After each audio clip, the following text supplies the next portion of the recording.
What is going on, Panther? We are back talking about the Pittsburgh Panthers' home loss to the Virginia Cavaliers this past Monday night. Now, I want to take a look at three sequences here. These are going to be empty side ball screens, a little bit of two-man game in which the Virginia big slips coming out of the ball screen towards the basket, and you're just going to see how productive they are just because of how well they're able to execute this. Again, this isn't necessarily within the complete flow of their offense. I think they're kind of looking for something else. This ends up just kind of flowing into a secondary side pick and roll when they don't get anything, again, coming off those tight curls of those off-ball screens, getting anything to the basket or finding kind of a cutter lob over top or a wide open three.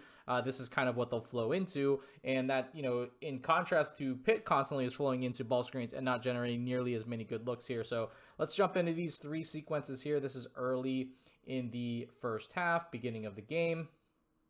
And you'll see they're not a lot going here. Here they are, 6 seconds left on the shot clock. So they're just going to flow into this side pick and roll here, kind of right in the slot area. And it's just simple.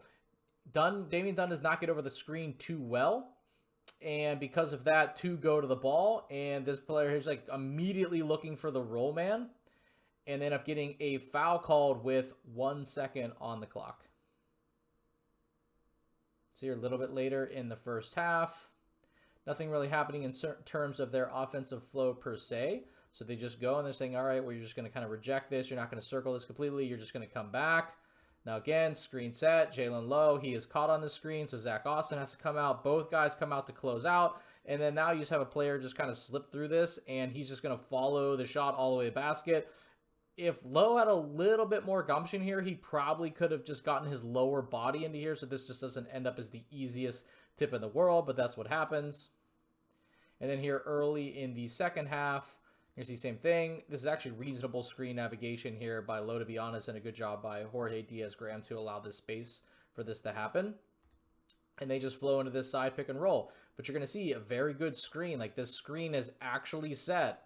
Screen is set. Lowe initiates contact, then he opens up correctly here, right, by taking this pivot foot this way for a pass to be available, to be open to this player.